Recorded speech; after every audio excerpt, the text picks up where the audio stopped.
예, 오늘 요한복음 12장 12절 19절 말씀을 가지고 이스라엘의 왕이란 제목으로 말씀을 전합니다. 다 같이 한번 인사할게요. 그거 다 했나? 네. 그래요. 여러분, 우리는 지난주에 예수를 이스라엘의 왕으로 모신 사람들에 대하여서 상고하면서 은혜를 나누었습니다. 기억나십니까? 예, 기억나시는 분은 대단하신 분이고요. 예, 그래서 그 예수를 이스라엘 왕으로 모셨던 사람들이 과연 어떤 사람들인가를 우리가 좀 살펴보면서 은혜를 나눴는데요. 여러분 기억나시는 대로 그들은 누구였습니까?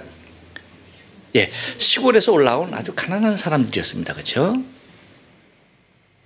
그리고 또 그들은 어떤 사람들이었습니까?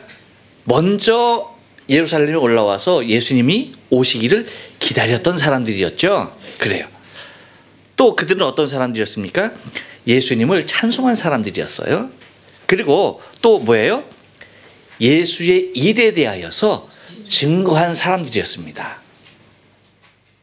그렇다고 한다면 이러한 백성들이 왕으로 모셨던, 이스라엘 왕으로 모셨던 정작 이스라엘의 왕 대신 예수님, 그분은 어떠한 왕이셨을까라고 하는 것입니다. 여러분 혹시 그런 말 많이 들어봤죠? 뭐 부전자전, 이심전심, 유유상종, 그렇죠? 많이 들어봤죠? 그런 것 같아요. 그 범주에서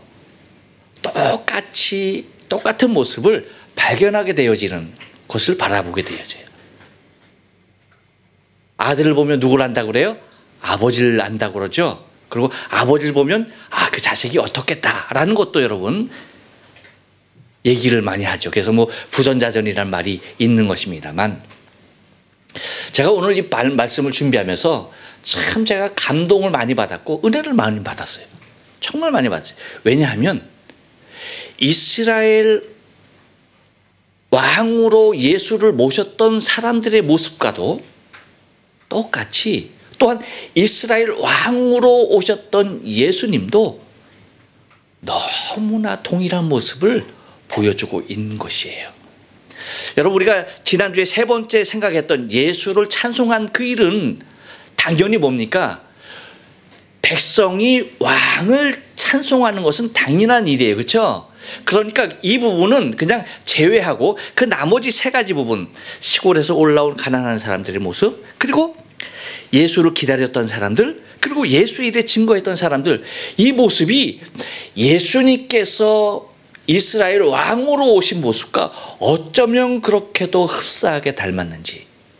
그래서 여러분 지난주에는 우리가 12절, 13절, 17절 말씀을 보았잖아요. 근데 오늘은 그 14절, 15절, 16절 이 세 절을 통하여서 묘사되어져 있는 이스라엘 왕의 모습을 우리가 좀 상고하면서 은혜를 나누길 원하는 것입니다. 먼저 여러분, 이스라엘 왕으로 오신 예수님의 모습은 어땠을까요? 한번 따라서 합니다. 겸손한 왕입니다. 예, 여러분 14절 말씀 한번 다 같이 읽어볼게요. 시작. 예수는 한 어린 나귀를 만나서 타시니라고 얘기합니다. 예. 이 마태의 기록에 의하면 스가랴 선지자가 예언했던 그 모습을 그대로 표현하고 있는 것을 바라보게 되는데, 여러분 마태복음 21장 5절 말씀을 한번 볼까요? 한번 다 같이 읽겠습니다. 시작. 내 왕이 내게 임하나니 그는 겸손하여 나귀 곧 멍에 매는 짐승의 새끼를 탔도다 하느니라라고 얘기합니다. 그는 어떻다고요? 겸손하였다라고 말을 하고 있습니다. 여러분 한번 이 분위기를 한번 잘 살펴보시기 바라요. 예수님께서 나귀 새끼를 타고 예루살렘 성에 입성하시는 모습을 여러분이 한번 상상을 하면서 한번 그려보세요. 여러분, 나귀는 얼마나요? 크기가 작죠? 근데 거기다가 대고 새끼 나귀는 얼마나 클까요? 더 작겠죠. 그러니까 분위기로는 왕의 모습이지만 중심에서는 철저하게 예수님은 백성을 섬기는 자의 모습으로 예루살렘 성에 들어오시는 것이 새끼 나귀를 탄 예수님의 모습이에요. 여러분 옛날이 아니시 여러분 한번 다 경험이 있을 거예요. 자녀를 키워본 사람들은 아마 한 번쯤 다 경험이 있을 거야. 우리가 자녀들을 어떻게 키웠어요? 어렸을 때 업어서 키웠죠. 업어서. 근데 이 녀석들이 어느 정도 자라면요, 자기 힘을 가시하기 위하여서 어떻게 하는지 아십니까? 자기가 업어준대. 그렇죠, 여러분? 그래서 업혀가지고 조그만한 자기 자녀들을 위해 업혀가지고 이렇게 걸으면 어떻게 걸어요? 예? 그렇지. 내 발이 땅에 닿아서 이렇게 걸어. 이렇게 걸으면서 힘세네 기분. 어이구 많이 컸네 하면서 그런 거 기억나요? 기억이 없구나. 기억나. 반응을 좀 해봐. 기억나죠? 그와 같은 모습을 여러분 상상해봐. 예수님이 발이 질질 땅에 이렇게 끌리면서 오시는 그 모습을 한번 생각해 보시라는 겁니다. 곧 그러한 나귀를 타셨다는 얘기는 백성을 당신이 그와 같이 귀히 여기면서 실질적으로 뭡니까? 당신이 왕으로서 섬김을 받고 있지만 누구를 섬기는 겁니까? 백성을 섬기는 겁니다. 백성을. 곧 가장 약하고 가난한 자신의 백성들을 중심에서 위하시는 왕의 모습을 아주 묘사하고 있는 모습을 우리는 바라보게 된다는 겁니다. 여러분, 세상의 어느 왕도 아무리 가난한 나라의 왕이라 할지라도 여러분, 나귀 새끼를 타는 왕은 없습니다. 이유가 뭘까요? 겉으로 드러내는 위험이 없으면요, 왕에게 있어서 겉으로 드러나는 위험이 없으면요, 왕의 권위를 세울 수 없기 때문입니다. 그렇기 때문에 백성은 굶어 죽든 어떻든 한 나라의 왕이라고 한다면 어떻게 합니까? 가장 좋은 것으로, 가장 근엄한 모습으로 백성들 앞에 서야 한다는 것입니다. 하지만 주님은 대놓고 나귀 새끼를 타고 있는 것입니다. 그것은 당신의 권위는 철저하게 섬김을 통한 겸손에서 나오는 것임을 우리에게 보여주고 있는 것입니다. 하지만 여러분, 세상에서의 왕의 모습은 사무엘상 8장에 기록되어져 있는 대로 하나님께서 우리에게 보여주시는 대로 어떤 왕입니까? 왕의 모습이 어떻습니까? 한번 사도행전 8장 11절부터 17절 말씀을 볼게요. 이것은 이스라엘 백성들이 왕을 달라라고, 사무엘을 선지자에게 왕을 달라, 우리도 왕을 달라라고 그렇게 얘기했을 때에 하나님께서 그들에게 말을 하라고 하신 말씀입니다. 한번 다 같이 읽어볼까요? 가로되 너희를 다스릴 왕의 제도는 이러하니라. 봐요. 그가 너희 아들들을 취하여 그 병거와 말을 어겁게 하리니 그들이 그 병거 앞에서 달릴 것이며, 또 뭡니까? 너희 아들들로 천부장 50부장을 삼을 것이며 자기 밭을 갈게 하고 추수하게 할 것이다 라고 얘기합니다. 그 다음에 13절 볼까요? 또 뭐예요? 너희 딸들을 취하여 뭐하여? 향료 만드는 자와 요리하는 자와 떡 굽는 자를 삼을 것이고, 또 14절에서 뭡니까? 그가 또 너희 밭과 포도원과 감람원의 제일 좋은 것을 취하여 자기 신하들에게 줄 것이고, 15절입니다.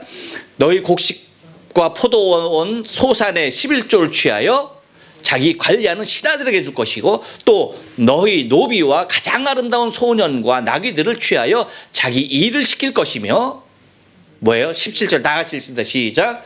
너희 양떼의 10분의 1을 취하리니 너희가 그 종이 될 것이라. 자, 봐요. 백성이 종이죠. 누구의 종입니까? 왕의 종이 될 것이다 라고 그렇게 분명하게 말씀하고 있습니다. 곧 세상의 모든 왕은 백성으로 하여금 자신의 모든 것을 가지고 왕을 섬기게 하는 것이 세상의 왕인 것입니다. 그래서 백성들이 종이에요. 여러분 종의 개념을 여러분들이 너무나 잘 알듯이 종에게 있어서 왕 앞에 있는 종에게 있어서 종이 무엇을 주장할 수 있어요? 아무것도 없죠. 소유권이 인정됩니까? 안 됩니까? 아니죠. 지금 자신이 갖고 있는 모든 것이 누구의 것이에요? 왕의 것과 마찬가지. 무엇까지도 자신의 생명까지도. 그나마 여러분 이렇게 기록한 것은 보편적인 왕, 선한 왕을 기준으로 해서 말씀하신 거지. 그렇죠? 하지만 여러분 이 정도의 왕은 어떤 왕이라고요? 선한 왕이에요. 착한 왕입니다. 근데 이 세상의 왕들이 선하고 착한 왕이 있겠습니까? 여러분 지금도 지구상에 수없이 많은 독재자들이 있습니다. 그들이 하는 행태들을 보세요. 백성의 삶이 어떻게 됐든 그들이 어떤 모습으로 살건 상관 있습니까? 없습니까? 없어요. 자신의 권력과 자신의 부 그것 유지하는 것에 혈안이 돼 있지 백성들의 삶의 질에 대하여서는 전혀 신경 쓰지 않는 것이 이 세상의 왕의 모습입니다. 하지만 이스라엘 왕 예수님은 자신의 백성을 섬기는 자의 길을 가시는 것을 우리는 바라보게 되는 거예요. 여러분 마태복음 20장 25절로 28절의 말씀 보면 예수님의 제자들이 주의 나라가 임할 때에 하나는 우편 하나는 좌편에 앉기를 원하죠. 그러다 보니까 제자들의 분위기가 좋아졌어요? 나빠졌어요? 나빠졌죠. 그러니까 예수님께서 제자들을 불러서 말씀하시는 것입니다. 뭐라고 말씀하십니까? 다 같이 한번 읽어볼게요. 시작. 예수께서 제자를 불러다가 가라사대 때 이방인의 집권자들이 저희를 임의로 주관하고 그 대인들이 저희에게 권세를 부리는 줄을 너희가 알거냐. 요건 뭐예요? 세상의 주권자들을 얘기하는 겁니다. 아셨죠? 그 다음에 봐요. 26절부터 시작.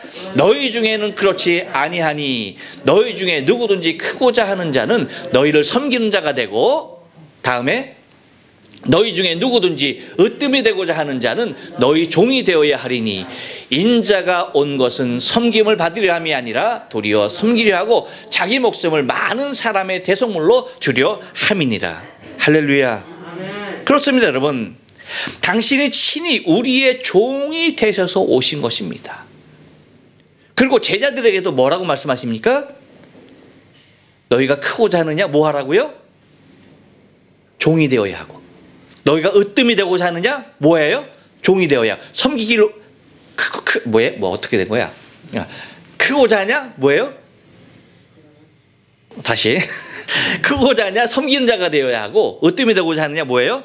너희의 종이 되어야 하리라 라고 말씀하고 계시는 것입니다. 이 말씀은 여러분 제자들에게 말씀하시는 것인데 이것은 우리의 삶도 똑같습니다. 우리가 어떤 삶을 살아야 할 건지에 대해서 예수님은 당신의 삶으로 우리에게 보이셨고, 제자들에게도 세상의 왕의 권세 가운데 빌붙어서 살려고 했던 그들의 모습까지도, 높아지려고 하고 크고자 했던 그들의 중심에도 주님은 뭘 말씀하십니까? 종이 되어져야 하고 섬겨야 할 것임에 대하여서, 곧 당신과 같은 삶을 살아야 할 것임에 대하여서 말씀하셨던 것입니다. 이와 같이 이스라엘 왕은 겸손한 섬김의 왕이었던 것을 우리는 바라보게 됩니다. 백성들과 똑같죠. 가난한 사람들, 그렇죠? 그 사람들이 당신의 백성이었듯이 가장 약하고 가장 작은 자의 모습으로 왕은 그 백성 앞에 오시는 것을 바라보게 된다는 것입니다. 또 하나 이스라엘 왕은요, 한 번 더 따라서 합니다. 말씀을 이루는 왕입니다. 예, 15절 말씀입니다. 다 같이 한번 읽어봅니다. 시작. 이는 기록한 바 시온에 따라 두려워 말라. 보라, 너희 왕이 나귀 새끼를 타고 오신다 함과 같더라. 예, 여러분 우리가 요한복음을 쭉 보면서 알 수 있는 것이 무엇입니까? 그것은 예수님의 삶은 하나에서 10까지 모두가 다 뭡니까? 철저하게 지켜왔던 것이 하나 있었어요. 그것이 뭘까요?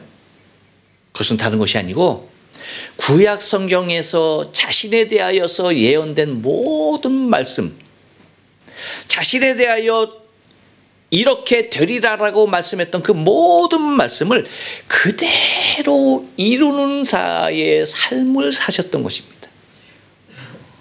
곧 하나님의 뜻을 완벽하게 이루는 삶을 사셨다는 것이에요. 창세기 3장에 나오는 원시복음으로부터 시작해서, 그렇죠? 예수님의 탄생과 예수님 당신이 받아야 할 순환과 십자가의 죽으심, 그리고 사흘 만에 다시 부활할 것에 대한 교육까지, 그리고 승천하에서, 그렇죠? 있는 그 모든 것까지 뭡니까? 다 아버지께서 이미 구약을 통하여서 여러 선지자를 통하여서 말씀해 놓으신 그 말씀들을 당신의 공생의 모든 기간을 통하여서 철저하게 실현시켰다는 겁니다. 말씀이 자신의 삶 가운데서 이루어지는 삶을 사신 것이 이스라엘의 왕이었습니다. 오늘 본문도 똑같은 거예요. 오늘 15절 말씀도 요한이 다른 말 하는 건 아닙니다. 이미 구약에서 스가랴 선지자가 말씀해 놓은 그 말씀을 뭐 하는 겁니까? 그대로 이루는 것이에요. 스가랴 9장 9절 말씀 보면 이렇게 말합니다. 다 같이 읽어봅니다. 시작. 시온에 따라 크게 기뻐할지어다. 예루살렘에 따라 즐거이 부를지어다. 보라, 내 왕이 내게 임하나니 그는 공의로우며 구원을 베풀며 겸손하여서 나귀를 타시나 나귀의 작은 것 곧 나귀 새끼니라 라고 말씀하십니다. 이렇듯 당신의 생애의 모든 것들은 이미 당신을 말씀해 놓으신 구약의 하나님의 모든 선지자의 입을 통해서 말씀하신 그 말씀을 이루는 사이의 삶을 사셨던 것입니다. 그런데 여러분, 중요한 것이 뭐냐면 이렇게 하나님의 말씀, 자기에게 예언된 모든 말씀을 다 이루는 자의 삶을 사셨지만 그 삶이 하나에서부터 한 10가지 그 모든 것을 이루는 과정을 통하여서 당신이 독단적으로 행하신 것은 없다는 거예요. 그것조차도, 자기에게 이루어질 그 일조차도 뭐 했던 것입니까? 하나님과의 철저한 소통을 통하여서 다 그렇게 순종하며 이루신 것이라는 것입니다. 곧 아버지의 뜻과 내 소원 사이에서 때로는 갈등하고 심히 괴로워하고 힘들어했지만 결과적으로 하나님과의 소통을 통해서 뭐 했던 것입니까? 아버지의 뜻이 내 안에 이루어지기를 원하는 그 삶의 길을 가셨던 것을 바라보게 된다는 것입니다.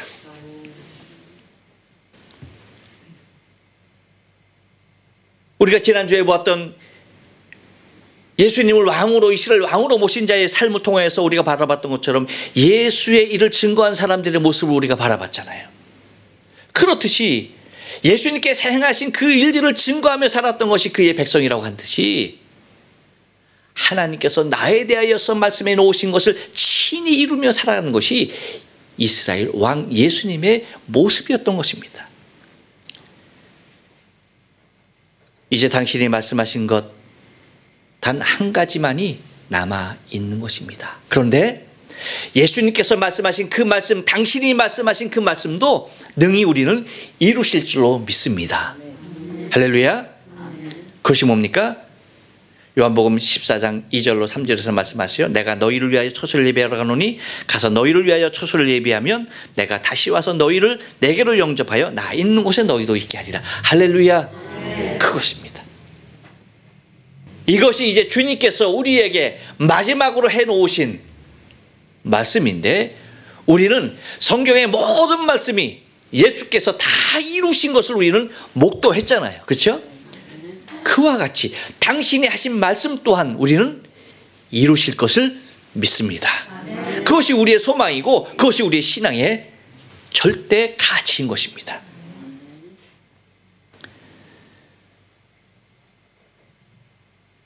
또 하나, 이스라엘의 왕은요, 한 번 더 따라서 합니다. 기다려주시는 왕입니다.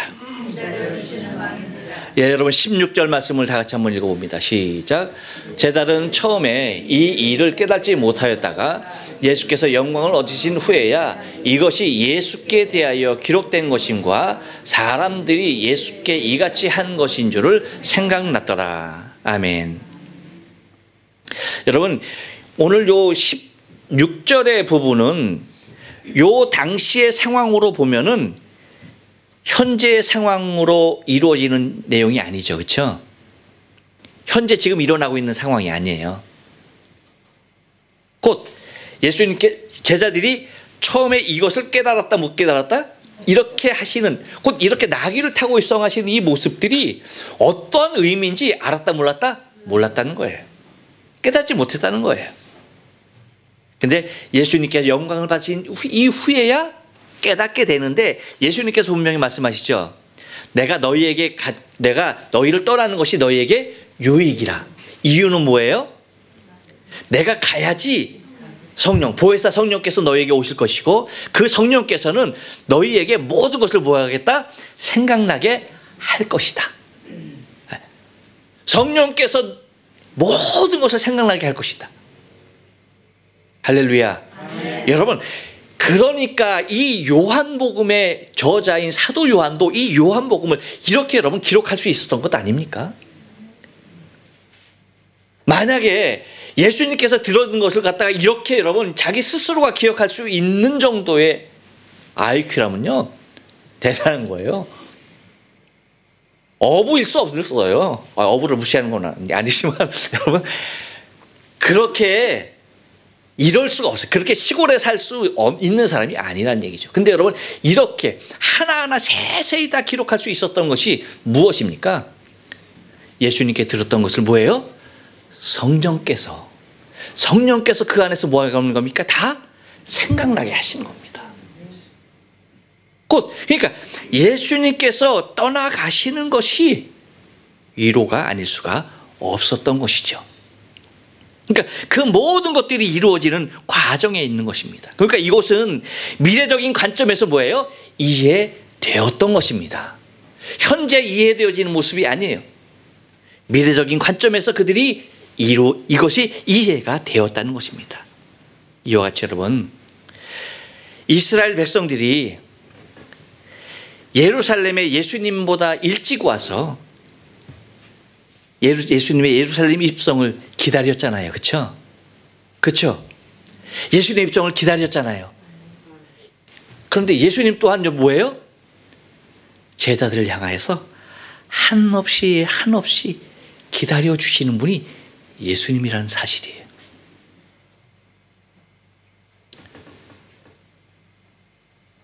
우리가 현재 우리의 신앙의 삶 가운데서도 기다림이 있죠. 무슨 기다림입니까?